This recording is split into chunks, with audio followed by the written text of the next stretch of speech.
Hello everyone, welcome back to my channel. तो सभी छुट्टियों पे गए थे, सभी ने अपनी अपनी छुट्टियां मनाई, तो मैंने सोचा चलो 2 दिन की मैं भी छुट्टी ले लेती हूँ। तो पूरे 2 दिन की मैंने भी यूट्यूब से छुट्टी ली थी।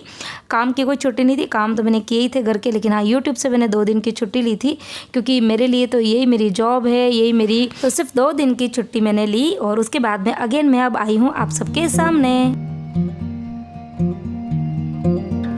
Hello everyone, welcome back to my channel. तो आप भी सोच रहे होंगे ना कि 2 दिन से श्रद्धा कहाँ गायब हो गई। तो कहीं नहीं गई थी, कोई तबीयत खराब नहीं थी, ना कोई घर पे गेस्ट आए थे। एक्चुअली 2 दिन मैंने फुल रेस्ट किया, क्योंकि लास्ट बहुत दिन से इतना ज़्यादा काम हो रहा था। और बच्चों के जब वैकेशन थे ना, तो उस टाइम पर भी घर के काम तो बढ़ ही गए थे। भले आगे पीछे मतलब रूटीन में काम नहीं थे, लेकिन फिर भी हाँ काम तो हो रहे थे, काम बढ़ गए थे। और इसीलिए फिर मैंने पूरे 2 दिन का ब्रेक लिया, फुल रेस्ट किया। फुल मतलब घर का जो बेसिक काम होता है वो, और सिर्फ सोना। इतनी नींद निकाली है, इतनी नींद निकाली है। लेकिन हाँ अब ये है कि 2 दिन की फुल छुट्टी लेने के बाद में अब आज एनर्जी के साथ मैं काम करूँगी। बहुत सारे काम जो है वो पेंडिंग भी पड़े हैं, वीडियोस बनाने हैं, एडिटिंग करनी है, बहुत सारे ढेर सारे काम है। ठीक है, तो बस अब आज से फिर से वीडियो जो है वो रूटीन में आएंगे, तो प्लीज़ बने रहिएगा। और जो लोग है ना अनसब्सक्राइब करके चले गए हो ना, होता है ना कुछ लोग जो होते हैं बहुत मतलब एगरली वेट करते हैं वीडियोस का, और फिर वीडियो नहीं डाल पाते हैं, तो हम लोग नहीं डाल पाते हैं ना, तो वो लोग फिर थोड़ा गुस्सा हो जाते हैं और चैनल को अनसब्सक्राइब भी कर लेते हैं। तो प्लीज़ ऐसा मत कीजिए, क्योंकि कई बार होता है, हम भी फैमिली में रहते हैं, तबीयत भी ख़राब होती है, कभी कहीं जाना आना भी पड़ता है, घर में कभी गेस्ट भी आ जाते हैं, और कभी थोड़ा हमारा भी मूड होता है ना, मूड स्विंग्स होते रहते हैं। तो उस वजह से फिर वीडियो नहीं बन पाते हैं, या बन भी जाते हैं तो एडिटिंग नहीं होती है, एडिटिंग हो जाती है तो अपलोड नहीं कर पाते, तो बहुत सारे रीज़न होते हैं। बट ये है कि अब आज से वीडियो फिर से रूटीन में आएंगे, तो जल्दी जल्दी से चैनल को कर दो सब्सक्राइब। तो चलिए अब जल्दी से, अच्छा अभी कितनी बज रही है, अभी बज रही है 10। ठीक है, 10 बज रही है अभी। बस कुछ देर पहले ही मैं नहा के निकली हूँ, और घर के सारे ही काम जो है वो पड़े हैं। सबसे पहले इस रूम की साफ़ सफाई से ही वीडियो की शुरुआत होगी। पूरा रूम जो है एक बार आपको बताती हूँ, कंडीशन बड़ी ख़राब हो रही है। तो सुबह की 10 बजने आई है, और अभी तक ये देखो बिस्तर वगैरह एज इट इज़ पड़े हुए हैं। उधर ये देखो सर, जब जहाँ देखोगे वहाँ आपको कपड़े ही कपड़े दिखेंगे। ये बच्चे मॉर्निंग में स्कूल गए, उनके टॉवल्स वगैरह पड़े हैं, और ये कपड़े फोल्ड करके रखे थे कल, जिनको अरेंज करना बाकी है। और उधर मशीन जो है वो चला दी है एक बार की, मशीन में कपड़े वॉश हो रहे हैं। कि मशीन के अंदर कपड़े जो है वो धुल गए हैं, इनको सुखाऊंगी, और एक बार का और कपड़े डालने हैं। और उधर मशीन में कपड़े धुल गए हैं, इधर कुछ कपड़ों को मैंने भिगो के रखा हुआ था, तो ये मैं अगेन मशीन के अंदर डालूंगी। तो इस तरीके से ढेर सारे काम जो है वो पड़े हैं। तो चलो जल्दी जल्दी से काम की शुरुआत करते हैं फुल एनर्जी के साथ में। तो सबसे पहले तो मशीन में कपड़े धुल गए हैं, तो हाथों हाथ पहले मैं इनको सुखा दूंगी, क्योंकि मुझे ये कपड़े निकालूंगी तभी मैं फिर दूसरे और जो कपड़े मैंने बाथरूम में भिगो के रखे हैं ना, वो मुझे अंदर डालने हैं। वैसे तो आज कपड़े बहुत ही ज़्यादा है, मतलब 2 बार नहीं 3 बार मुझे धोने पड़ेंगे, लेकिन फिर सोच रही हूँ कि नहीं 2 बार के ही धोऊंगी, बाकी के कपड़े फिर मैं कल धोऊंगी।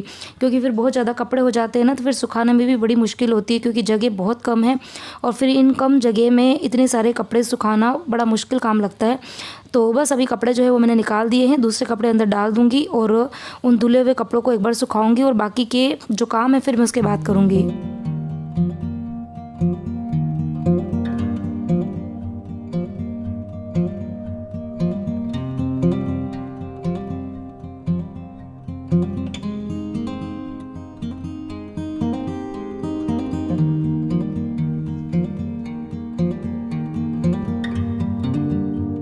अच्छा, जब घर के अंदर कपड़ों का बिखेरा बहुत ज़्यादा होता है ना, तब आप घर में कितनी भी साफ़ सफाई कर लो तो घर में लगता ही नहीं है कि साफ़ सफाई कर रखी हो।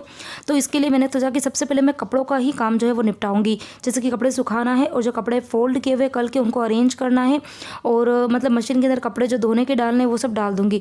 तो कम से कम ये कपड़ों का काम यदि रूम में कम हो जाएगा ना, तो आधी सफाई तो मुझे लगता है कि हो ही जाएगी।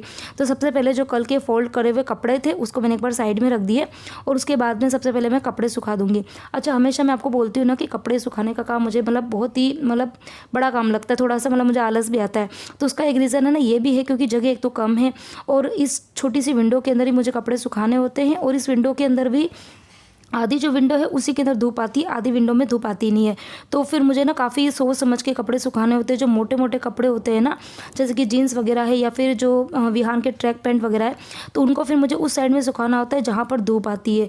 और जो पतले कपड़े वगैरह जो होते हैं उनको फिर मैं साइड जो ग्रिल है वहाँ पर सुखाती हूँ। तो इतना मतलब मैनेजमेंट के साथ में इन कपड़ों को सुखाना पड़ता है, तब जाके वो कपड़े एक दिन में सूख पाते हैं।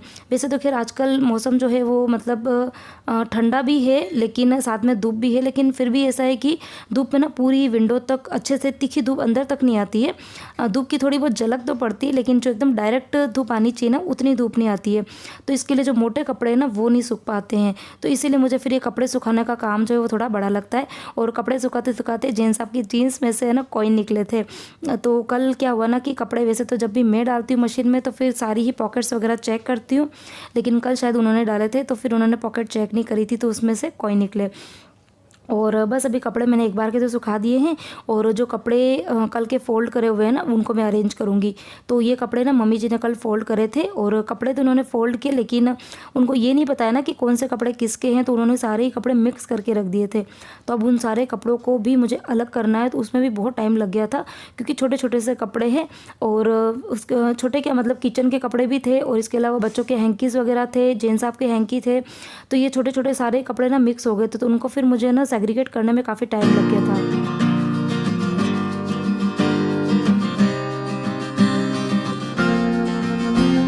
अच्छा, आजकल मुंबई का जो मौसम है वो काफ़ी मतलब मिक्स वाला मौसम चल रहा है, कभी सर्दी कभी गर्मी। मतलब ऐसा नहीं है कि पूरा दिन सर्दी पड़ रही है। बाकी जगह पे तो मतलब हमारे उधर राजस्थान में उदयपुर में तो बहुत ज़्यादा ठंडी है। पूरा 3 डिग्री टेम्परेचर वहाँ पे चल रहा है, 3 या 4 डिग्री कुछ तो है। मतलब वहाँ पे जो हमारे रिलेटिव रहते हैं ना, तो वो कुछ मैसेज वगैरह या स्टेटस सेट करते हैं तो उससे पता चल जाता है। तो वहाँ बहुत ज़्यादा ठंडी, लेकिन यहाँ पर इतनी ज़्यादा ठंडी नहीं, बीच में बहुत ज़्यादा ठंडी थी। तो बच्चों ने ना मतलब पूरे दिन जैकेट्स वगैरह पहने थे, लेकिन अभी आजकल मतलब बहुत ज़्यादा ठंडी नहीं है, तो पूरा दिन बच्चे जैकेट नहीं पहनते। तो उनको फिर मैंने फ़ोल्ड करके मतलब उनके कैबिनेट्स में अरेंज करके रख दिया है। और बस अब जल्दी जल्दी से पहले जो बिस्तर वगैरह है उनको मैं फ़ोल्ड करके रख दूँगी। और उसके बाद में आज ये कमरे का जो बेडशीट है उसको भी मुझे वॉश करना है, क्योंकि ये भी करीबन 1 वीक से ज़्यादा हो गया उसको बिछाए हुए। तो इसको भी आज मैं वॉश करूँगी। और बच्चों के रूम की जो बेडशीट है उसको भी निकालूंगी, क्योंकि दोनों मैंने एक ही दिन बिछाई थी। तो फिर जब वॉश करने का काम होता है तब भी फिर मैं दोनों बेडशीट को एक साथ में ही वॉश करती हूँ।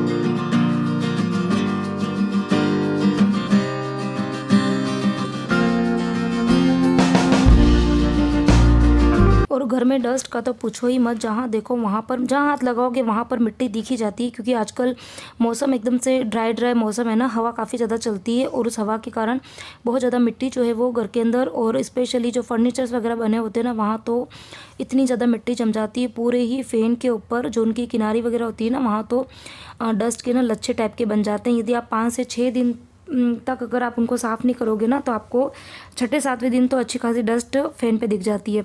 तो खैर आज मुझे फ़ैन ही साफ़ करना था, लेकिन फिर जब हाथ में झाड़ू लिया ना, तो फिर सोचा कि चलो सब तरफ साफ़ सफाई कर ही लेती हूँ एक ही दिन में ही। तो कम से कम एक रूम जो है वो तो मेरा अच्छे से साफ़ हो जाएगा। और अच्छा, जो सीलिंग है वहाँ पर इतनी ज़्यादा मतलब डिज़ाइन वगैरह बना रखी है, तो जैसे जैसे ये फ़ैन चलता है ना, तो वो जो डस्ट होती है ना वो सारी उन डिज़ाइंस के बीच में घुस के चिपक जाती है। तो वो जो पूरा पिच कलर है ना, पिच क्या सॉरी क्रीम कलर है ना, अब वहाँ पर थोड़ी थोड़ी ना ब्लैक सी डस्ट मुझे दिख रही थी। तो फिर सारी ही सीलिंग को भी मैंने इस झाड़ू से अच्छे से साफ़ किया। तो वैसे तो मेरे पास में 2-3 क्लीनिंग के ब्रश आप सबको पता है ही, लेकिन पता नहीं झाड़ू से मुझे काफ़ी ज़्यादा कन्वीनियंट लगता है साफ़ सफाई करने में, और मुझे लगता है अच्छे से भी हो जाती है, क्योंकि जो वो ब्रश वगैरह है ना वो काफ़ी ज़्यादा सॉफ्ट है। तो जो ज़्यादा डस्ट चिपकी हुई होती है ना वो फिर उनसे नहीं निकलती है। झाड़ू से बहुत अच्छे से साफ़ हो जाती है और जल्दी भी होती है। तो इसीलिए बस मैंने हाथ में झाड़ू लिया और फिर हर एक कोना कोना जो है ना वो उसको अच्छे से कमरे का साफ़ किया।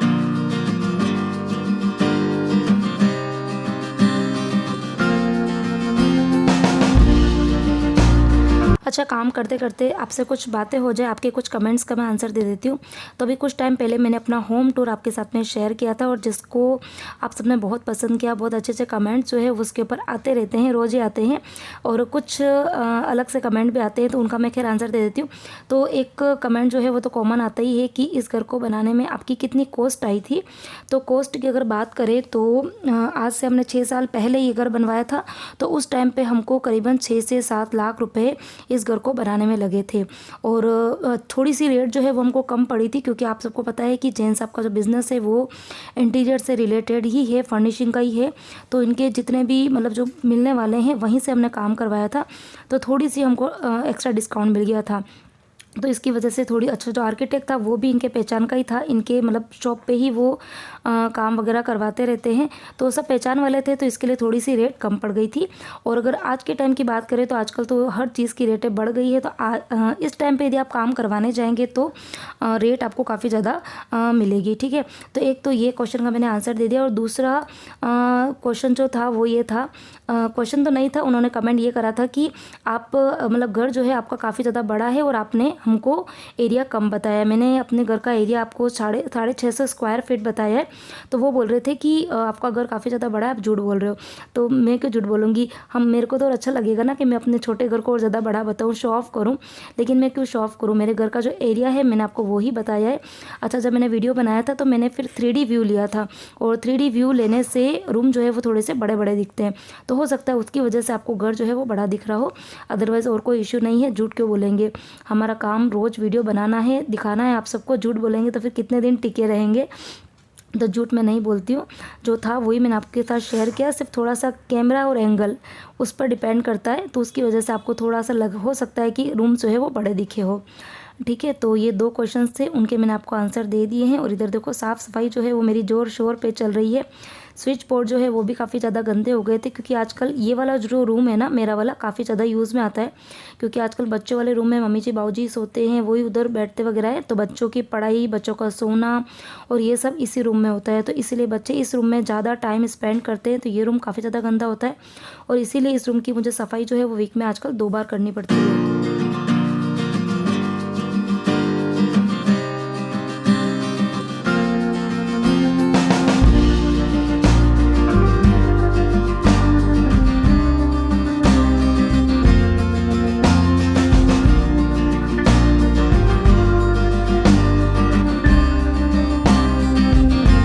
फाइनली सारा ही घर का काम जो है वो डन हो गया है, मतलब क्लीनिंग का जो काम है वो अच्छे से हो गया है, बहुत ही अच्छे से साफ़ सफाई हुई। इस रूम को तो मैंने अच्छे से क्लीन कर दिया है। तो आज जो टारगेट लिया था वो इस रूम का ही लिया था, तो ये जो कमरा है वो मेरा एकदम चकाचक हो गया, एकदम चमचमा सा गया है ना। तो साफ़ सफाई के बाद में तो मतलब रूम जो है वो काफ़ी अच्छे लगते हैं, और यूँ लगता है बस सारे ही काम छोड़कर और बस इस बिस्तर पर सो जाए, लेकिन सोने से काम नहीं चलेगा। अभी मैं जाऊँगी किचन के अंदर, और आपके साथ में आज बहुत ही मस्त वाली 2 रेसिपी शेयर करने वाली हूँ, तो वीडियो में आगे बने रहिएगा। चलिए जाते हैं किचन के अंदर और जल्दी से बनाते हैं लाजवाब सी रेसिपी। तो चलिए मूव करते हैं सबसे फर्स्ट रेसिपी की तरफ। तो सबसे पहले मैं आपके साथ में ड्राई फ्रूट का चिवड़े की रेसिपी शेयर कर रही हूँ। बहुत ही हेल्दी और टेस्टी रेसिपी है, बच्चों को बहुत ज़्यादा पसंद आती है, मेरे बच्चों को तो बहुत ही पसंद है। और अच्छा, ड्राई फ्रूट की रेसिपी है तो ढेर सारे ड्राई फ्रूट इसमें काम आने वाले हैं, तो मैं वही ड्राई फ्रूट ले रही हूँ जो मेरे बच्चे खाना पसंद करते हैं। और आपके घर के अंदर आपके बच्चे और आपके अदर जो फैमिली मेम्बर्स है वो जो भी ड्राई फ्रूट खाना पसंद करे आप इसमें ऐड कर सकते हो। तो सबसे पहले मैंने थोड़ा सा तेल लिया और उसके अंदर कुछ 1 कटोरी जितने बादाम जो है उनको शैलो फ्राई कर लिया है।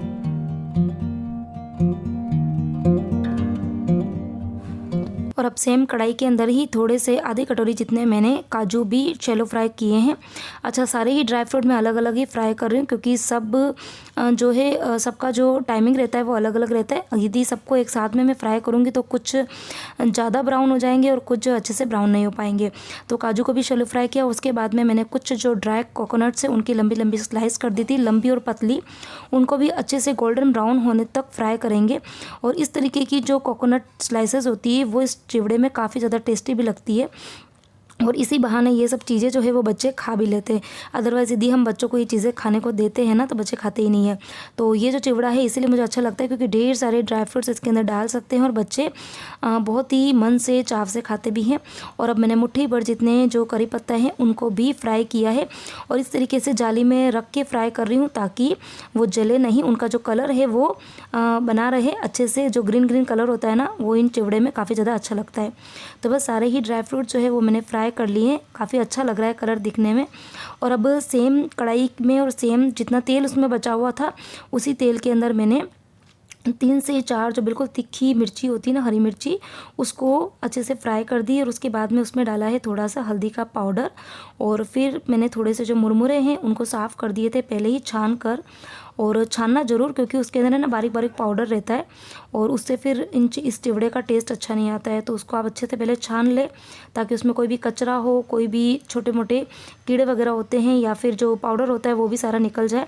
और उसके बाद में 5 से 7 मिनट तक बिल्कुल लो फ्लेम पर, जब तक कि वो क्रिस्प नहीं हो जाते तब तक मैंने उनको भी रोस्ट कर लिया है।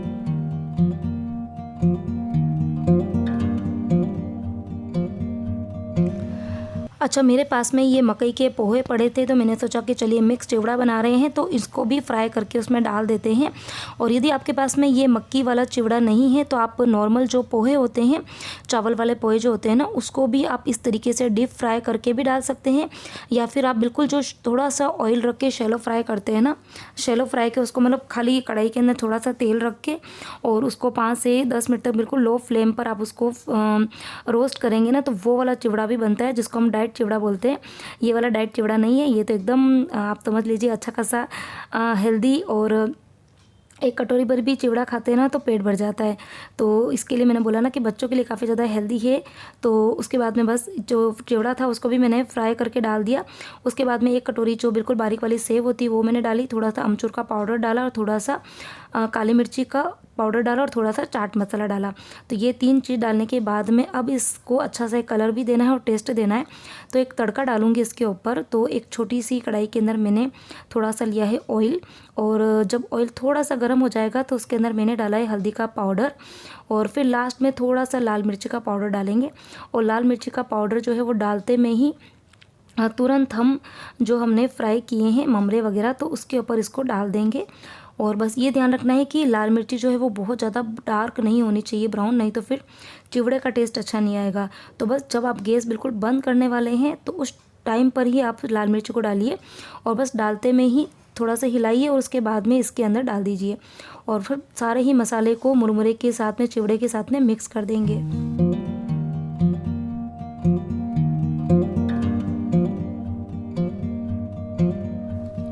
तो बहुत ही टेस्टी सा बिल्कुल मार्केट स्टाइल वाला ड्राई फ्रूट का मिक्स चिवड़ा जो है वो तैयार है। बस आप इसको एयरटाइट जार में भरकर और कम से कम महीने भर तक इसको एंजॉय कर सकते हैं।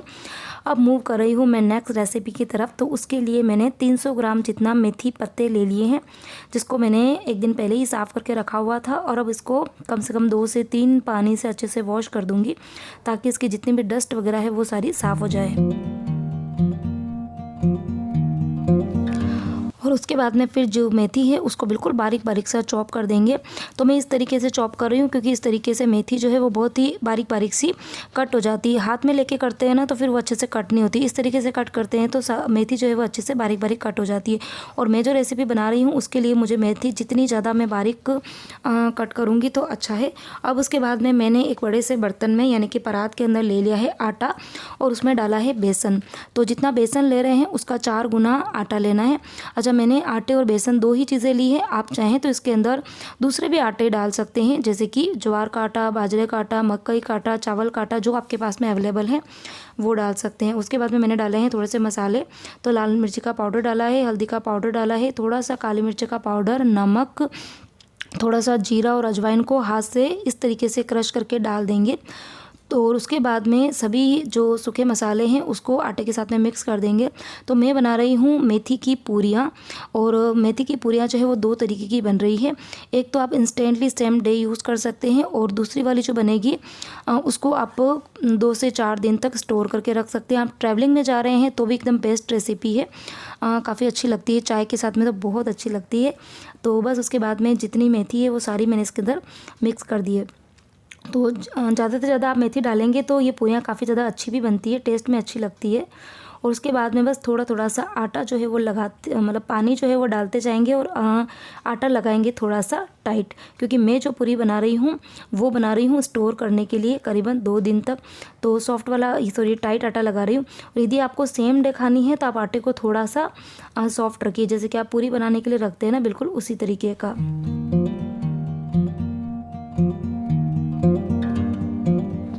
तो बस आटा मैंने लगा दिया था और उसके बाद में 15 मिनट उस आटे को मैंने रेस्ट करवाया ताकि वो अच्छे से सेट हो जाए।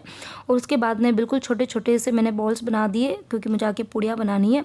तो यदि आपको ज़्यादा दिन स्टोर करने के हिसाब से यदि पूड़ियाँ बनानी है तो क्या करना है कि सारे ही आटे की पूड़ियाँ एक साथ में बना के और फिर कहीं पर फैला दीजिए 5-15 मिनट या आधे घंटे के लिए और उसके बाद में फ्राई कीजिए।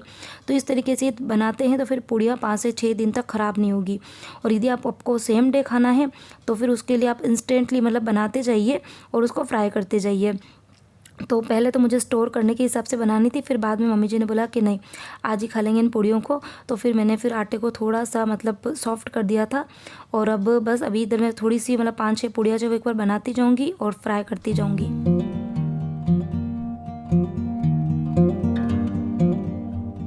अच्छा, पूड़ियों को फ्राई करने के टाइम पर मैं आपको एक टिप्स दे देती हूँ कि जब आप पूड़ी को अंदर डालते हैं तो एक बार आप मतलब तेल जो है वो अच्छा सा गर्म होना चाहिए। ठंडे तेल में पूड़ी अगर डालेंगे तो फिर वो फूलेगी नहीं।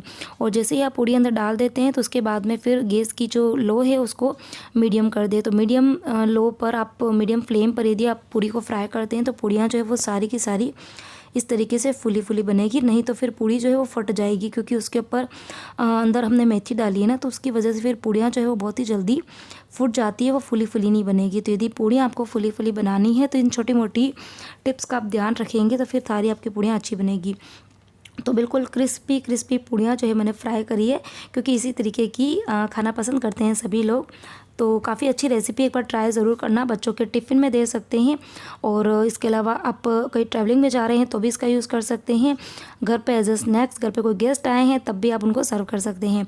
तो इसके साथ में मैंने बनाई है टमाटर की खट्टी मीठी चटनी और साथ में है आंवले का तीखा अचार। तो कैसी लगी आपको मेरी ये वाली रेसिपी कमेंट करके ज़रूर मुझे बताना।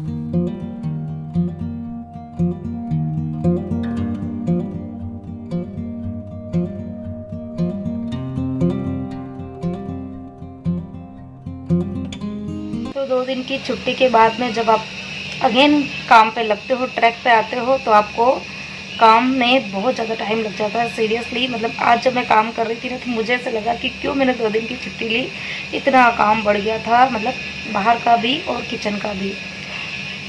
बट फाइनली अभी बज गई है 1:45, बच्चे अभी स्कूल से आ गए हैं, वो खा रहे हैं अपना खाना और अब मैं करूँगी थोड़ी सी देर रेस्ट। आज मुझे मतलब आधा घंटा रेस्ट करना ही पड़ेगा और उसके बाद में फिर मैं करूँगी वीडियो की एडिटिंग और अब तक ये वाला वीडियो आएगा, ठीक है।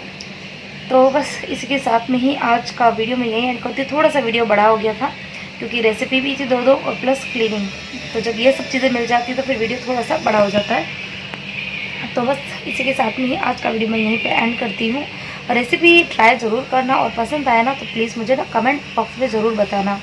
आप कमेंट बॉक्स में जब कमेंट छोड़ते हो ना तो फिर मुझे पता चलता है कि हाँ रेसिपी अच्छी लगी, वीडियो अच्छा लगा कि नहीं लगा है ना। तो छोटा सा कमेंट ज़रूर कीजिए और पसंद आया तो वीडियो को लाइक ज़रूर कीजिए, शेयर कीजिए, ठीक है।